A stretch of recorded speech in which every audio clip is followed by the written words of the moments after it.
उस नशिस्तों के केस का बड़ा फैसला आ गया है। सुप्रीम कोर्ट ने फैसला सुन्नी इत्तेहाद काउंसिल के हक में सुना दिया है। तहरीक इंसाफ जश्न मना रही है और मुस्लिम लीग नून फैसले पर सरापा एहतजाज है।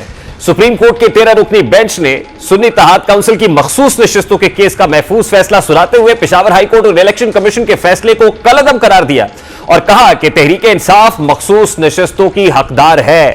अदालती फैसले की एक झलक सबसे पहले आपके सामने रखता है। PTI should have been treated as parliamentary party of PTI. Consequently, the PTI as a parliamentary party is entitled to the reserve seats to such extent that ECP should recalculate and reallocate the reserve seat amongst the political parties, including the PTI. सवाल यह है कि इस फैसले से हुकूमत को कोई खतरा लाहक होगा, तो इसका जवाब सीधा सा है कि हुकूमत को कोई खतरा लाहक नहीं होगा। मखसूस नशिस्तें मिलने के बाद कौमी असम्बली में नंबर गेम दिलचस्प सूरत हाल इख्तियार कर गई है। सुप्रीम कोर्ट में मखसूस नशिस्तों केस का फैसला होने के बाद पीटीआई का कौमी असम्बली की सबसे बड़ी जमात बनने का इम्कान है। मखसूस नशिस्तें मिलने के बाद पीटीआई 23 अरकान की कौमी असम्बली में तादाद 109 होने का इम्कान है, लेकिन पीटीआई को मखसूस नशिस्तें मिलने के बावजूद मुस्लिम लीग नून के हुक्मरान इत्तेहाद को बरतरी रहेगी। कौमी असम्बली में हुक्मरान इत्तेहाद की तादाद 209 है, जिसमें मुस्लिम लीग नून के अरकान की तादाद 160 है और पीपल्स पार्टी के अरकान की तादाद 68 है। इसके अलावा MQM 21 अरकान के साथ हुकूमती इत्तेहाद में शामिल है, जबकि एक अकलियती नशिस्त मुअत्तल है। मुस्लिम लीग नून का हुक्मरान इत्तेहाद 209 अरकान के साथ ऐवान में सादा अक्सरियत रखता है, लेकिन मखसूस नशिस्तें पीटीआई को मिले तो अपोजिशन इत्तेहाद 120 अरकान पर मुश्तमिल होने का इम्कान है। इस वक्त कौमी असम्बली में पीटीआई समेत मजमूई अपोजिशन 97 अरकान पर मुश्तमिल है। पीटीआई के इस वक्त 86 अरकान कौमी असम्बली ऐवान में मौजूद हैं। पीटीआई के सुन्नी इत्तेहाद काउंसिल में 84, जबकि 2 आजाद उम्मीदवार बैरिस्टर गौहर और उमर अयूब हैं। अपोजिशन इत्तेहाद में JUIFA 8, BNP mangle 1, MWM 1, PK map की 1 नशिस्त है। पीटीआई को तमाम मखसूस नशिस्तें मिले तो पीटीआई की कुल तादाद 109 हो सकती है। मखसूस नशिस्तें पीटीआई को मिले तो अपोजिशन इत्तेहाद 120 अरकान पर मुश्तमिल हो जाएगा। इसी तरह पंजाब हुकूमत की नंबर गेम की बात करें तो इस फैसले के बाद पंजाब असम्बली में मुस्लिम लीग के पास 204 अरकान की वाज़ेह अक्सरियत है। पंजाब असम्बली में पीटीआई अरकान की तादाद 106 है। अदालती फैसले से पंजाब असम्बली में पीटीआई को मजीद 27 मखसूस नशिस्तें मिलेंगी। पीटीआई को खवातीन की 24 और अकलियतों की 3 नशिस्तें मिलेंगी। बहरहाल मखसूस नशिस्त की झूली में गिरने से किसी हद तक वो वफाक और सूबों में मजबूत होगी। इस पर बात करेंगे। सबसे पहले मुमताज माहिर कानून बैरिस्टर चौधरी एतजाज एहसन साहब इस वक्त हमारे साथ मौजूद है। अस्सलाम वालेकुम चौधरी साहब, बहुत बहुत शुक्रिया आपके वक्त के लिए।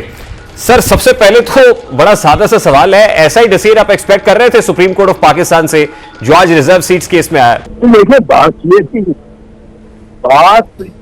ये देखें, जिस तरह ये नशिस्तें सुन्नी इत्तेहाद की नहीं है, ये नशिस्तें पीटीआई की नहीं है।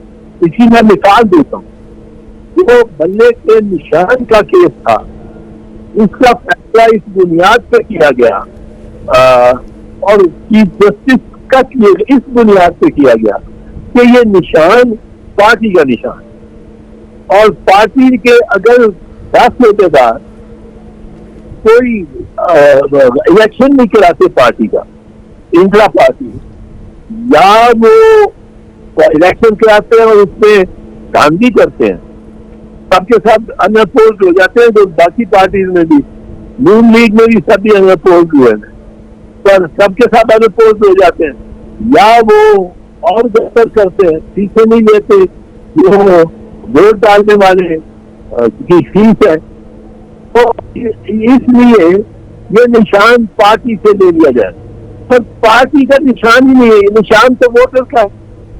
आप देखें, ये निशान है एक सहूलत उस वोटर की जो अनपढ़ है, और 70% आपके लोग अनपढ़। तो ये कहना चाहिए पार्टी से हमने पार्टी की सीटें सुन्नी इत्तेहाद की सीटें ये बन गई, सुन्नी इत्तेहाद की। सर, बात आपकी बिल्कुल दुरुस्त है। सर, पार्टी का वजूद खत्म नहीं हुआ था, पाकिस्तान तहरीक इंसाफ बतौर पार्टी मौजूद थी। तो फिर पीटीआई के लोगों ने ये क्या किया कि एफिडेविट जमा करा के सुन्नी इत्तेहाद काउंसिल में शमूलियत इख्तियार कर ली? तो पीटीआई ने तो अपने पांव पे कुल्हाड़ी खुद नहीं मारी थी सर। भाई, पहले तो बात ये समझ लेना कि पार्टी की नहीं है, ये सुन्नी इत्तेहाद की किसी नहीं। अब रही बात कि ये क्यों लोग उस तरफ गए, एक आस्थान है। मैं कहता हूँ, मैं मिसाल के तौर पर पीपल्स पार्टी में शामिल हूँ। वो कहते हैं आपको तलवार का निशान नहीं देंगे, तीर का निशान नहीं देंगे। और भाई, निशान नहीं देंगे तो मुझे क्या किस तरह वोट मिलेगा, किस तरह शिनाख्त होगी? उसके तीर के अलावा कोई और निशान लगा हुआ, मैंने क्या लगा देते हैं, या ये जो इन्होंने सारा कुछ ये की इलेक्शन कमिश्नर और इलेक्शन कमीशन का हर कोशिश इन्होंने की है एक पार्टी को एक्सक्लूड करने की, उससे सारा मुल्क की इलेक्शन खराब कर दी। आप इस पार्टी का जो निशान है उसको दें, आपने किस तरह एक पार्टी के मेंबर को, वो कहता मैं इस पार्टी का मेंबर हूँ, आप कहते नहीं आप तो आजाद हो, आप कौन होते हो फैसला कर रहे हैं?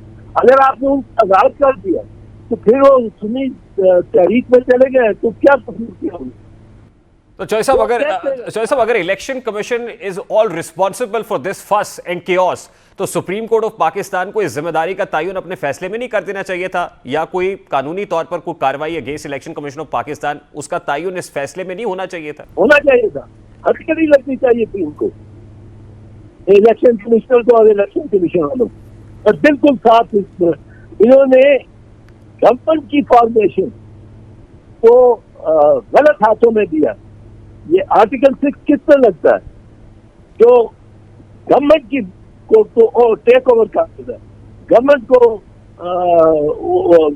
असल गवर्नमेंट को हटा देता है और एक जाली के गवर्नमेंट को ले आता है।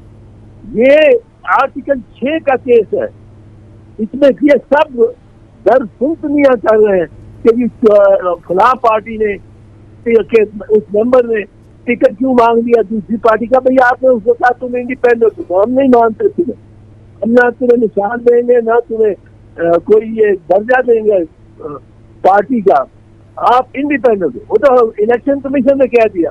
अब उन्होंने इस तरह एक मुमकिन हुकूमत को आपने हुकूमत नहीं बनने दिया, आप चांस ही नहीं दे रहे थे।